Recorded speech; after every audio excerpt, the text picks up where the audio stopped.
ബുദ്ധിമുട്ടായല്ലേ? എല്ലാം ഒത്തിണങ്ങി ഇത്ര പെട്ടെന്ന് ഇങ്ങനൊരു വീട് കിട്ടുമെന്ന് ഞാൻ വിചാരിച്ചില്ല. ഞാനത് നേരത്തെ വിചാരിച്ചു.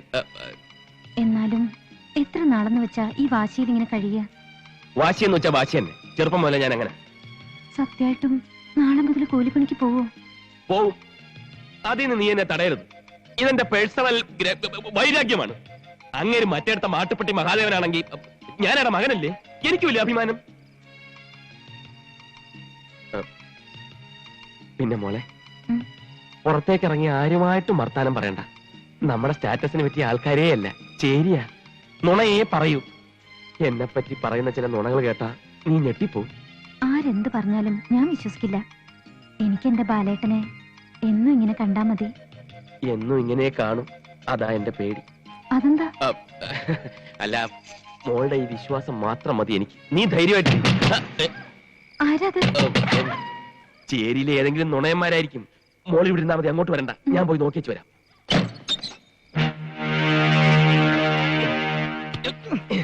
നീ എന്താ ഈ പാതിരാത്രിക്ക്? ഞാൻ പിന്നെ എങ്ങോട്ട് പോവും? നീയൊക്കെ കൂടി ഒലത്തി എന്റെ വീട്ടിൽ ചെന്ന് ഓതിയത് എന്റെ കല്യാണം കഴിഞ്ഞാണല്ലോ. എന്നൊന്ന് കാണാൻ കൂട്ടാക്കാതെ, ഞാൻ പറഞ്ഞത് കേൾക്കാൻ നിൽക്കാതെ എന്റെ വീട്ടിൽ തന്നെ പുറത്താക്കി. എപ്പോ? തമാശിക്കല്ലേ? പതുക്കെ. ലക്ഷ്മി കേൾക്കും. ലക്ഷ്മി കേക്കട്ടാ. ഞാൻ ഈ കഥ ഒന്ന് ചാരി. വീടും കൂടില്ലാത്ത എനിക്കിനി ഒന്നും നോക്കാനില്ല. ഞാനിപ്പോ വിളിച്ചു പറയും നീ മഹാദേവന്റെ മകനല്ലാന്ന്. ചേരി ചെന്താമര അതും പറയും നീ എന്നെ വരട്ടാൻ നോക്കണ്ട. ലക്ഷ്മി ഉപദ്രവിക്കാതെ. ഇന്നെന്റെ ആദ്യ രാത്രിയാണ്. കാളരാത്രിയാണ്. നീ ഒന്ന് സമാധാനിക്ക്. നമുക്കെല്ലാം ശരിയാക്കാം. എങ്ങനെ ശരിയാക്കാം? ഞാൻ പ്രാർത്ഥിക്കണം. ആരോ വരുന്നുണ്ടല്ലോ.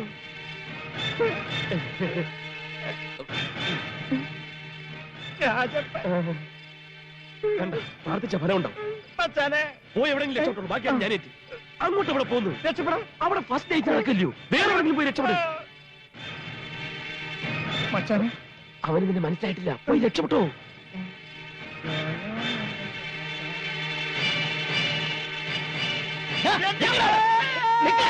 രാജപ്പനെ ഓടിക്കരുത്, ഞാൻ സ്പീഡ് കൂട്ടും. അയ്യോ അമ്മേ. നമ്മുടെ ഡ്രൈവറാ. ഇത് അവന്റെ വീടാ. പൊതുകടിയുണ്ടോ, സുഖമാണോ എന്നൊക്കെ അന്വേഷിക്കാൻ വേണ്ടി വന്നാ. പാവം.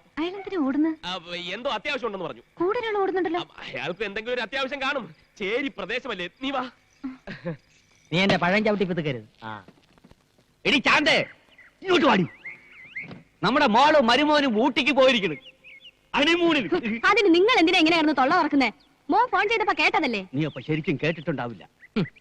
ഇപ്പൊ കല്യാണം കഴിക്കണ ഏത് തെണ്ടി ഹണിമൂണിന് പോണത് ഊട്ടിയിലോട്ടാണ്. പക്ഷെ ഞാൻ എന്റെ മോളെ ആഫ്രിക്കയിലോട്ടാണ് ഹണിമൂണിന് അയക്കാൻ പോണത്. എന്റെ ശരിക്കും ഒരു കുഴപ്പമില്ല. പതുക്കെ പറഞ്ഞാൽ മതി. ഞാൻ നിന്റെ കൂടെ അല്ലടേ പറഞ്ഞു. കേട്ടല്ലോ. ഇപ്പൊ മതിയായല്ലോ. എന്തിന്? ഊട്ടി. എന്തിനേ ഭരണി പൊക്കിക്കൊണ്ടുവരണത്? അവൾക്ക് മാങ്ങ അച്ചാർ വലിയ ഇഷ്ടമാണ്. അവിടെ ഒരു മാങ്ങ അച്ചാർ. അവളുടെ അടുക്കളയിൽ 24 കൂട്ടം അച്ചാർ കാണും. എന്നാലും ഒരെന്നാലും ഇല്ല. അവൾക്ക് അവിടെ പരമ സുഖമാണ്. ഒരു കുറവും വരില്ലടി.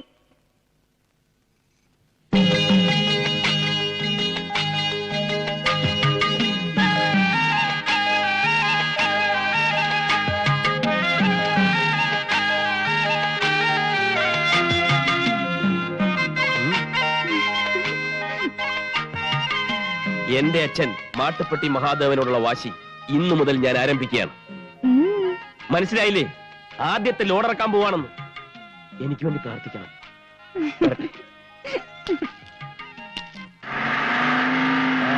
വരുന്നുണ്ട്. വണ്ടി പോട്ടെ. ലോഡങ്ങോട്ടാ? മാട്ടുപ്പെട്ടി മഹാദേവന്റെ വീട്ടിലോട്ട്. മാട്ടുപ്പെട്ടി മഹാദേവൻ. എന്താ ഇടപാടിത്?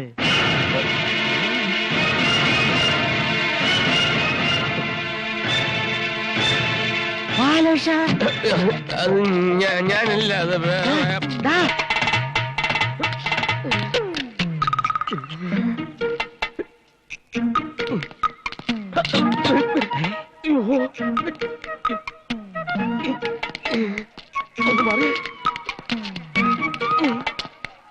എല്ലാം ഒരേ നിറവും തലയിൽ കിട്ടും. അയ്യോ ആള് മാറിപ്പോയി. ആരടെ?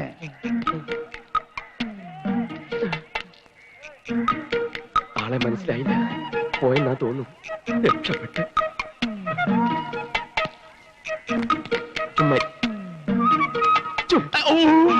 ബാലേഷ നീ? അതെ, ആള് മാറിപ്പോയിട്ടില്ല. ചുവന്ന ഷർട്ട്, കള്ളിമുണ്ട്, തലേക്കെട്ട്. കണ്ടാൽ അറിഞ്ഞൂടെ ഞാൻ വെറും കൂലിയാണെന്ന്? കൂലിക്കാരനോ? ഇന്നുവരെ അങ്ങനെ അല്ലായിരുന്നു. നിങ്ങളെ മോളെ കെട്ടിയതുകൊണ്ട് അങ്ങനെയായി മാറേണ്ടി വന്നു.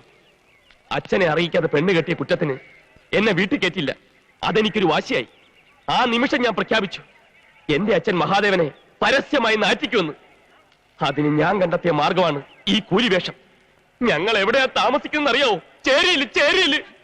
മോനെ, എനിക്ക് എന്റെ മോക്കും വേണ്ടി നീ അനുഭവിക്കണം ത്യാഗങ്ങൾ. നീ വലിയവനാടാ, വലിയവൻ. ഇനി എന്തിനാണ് ചെയ്യേണ്ടത് എനിക്കറിയാം. ഞാൻ ക്വാരിയിട്ട വെള്ളം ഞാൻ തന്നെ ത്യാവിക്കളയാം. ഞങ്ങളെ അച്ഛന്റെ വീട്ടിലേക്ക് താമസിക്കാൻ ക്ഷണിക്കുകയാണല്ലേ?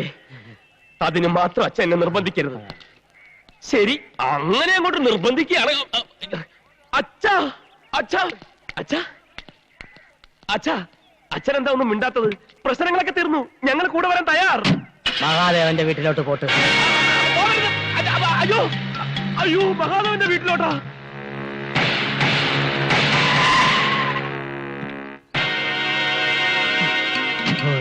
എന്റെ വീട് പണക്കാരൻ തന്നെ.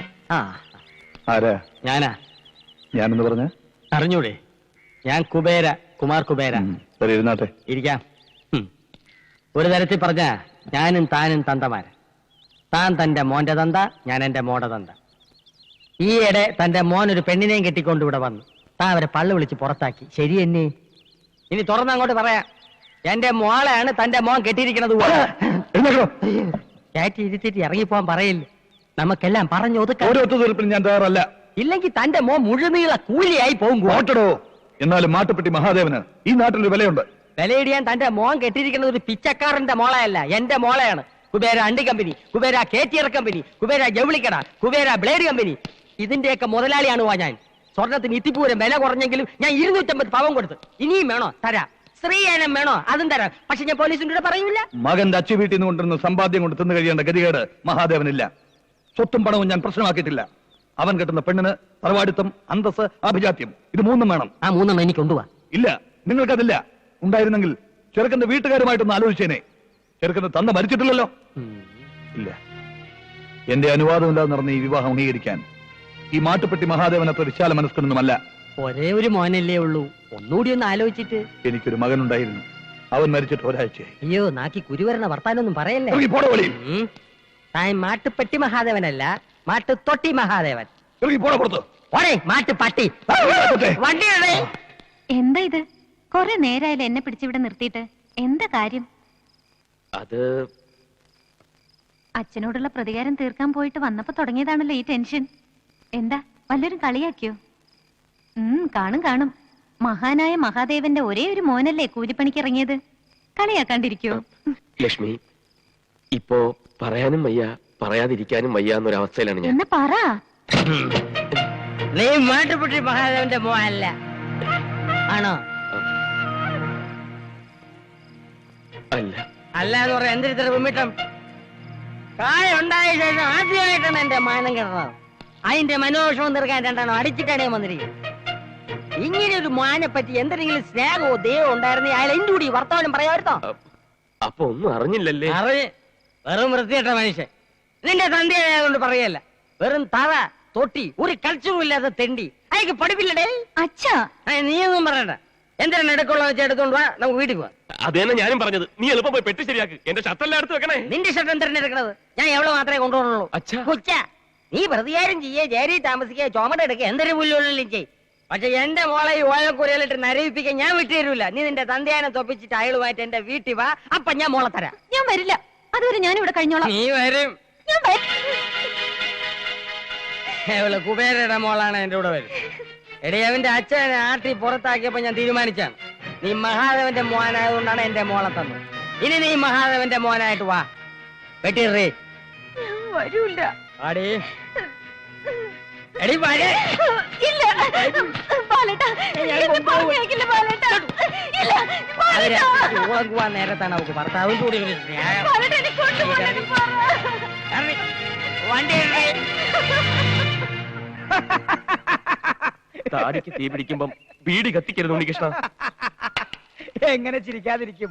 ചട്ടനെ പൊട്ടൻ ചതിച്ചാ. ഇങ്ങനെ കിടന്ന് ഇളിക്കാതെ എന്റെ അവസ്ഥ മനസ്സിലാക്കിയിട്ട് എന്തെങ്കിലും ഒരു വഴി പറഞ്ഞാടാ. ഇനി ഞാൻ ആലോചിച്ചിട്ട് ഒറ്റ വഴിയുള്ളൂ. വേഗം പറ.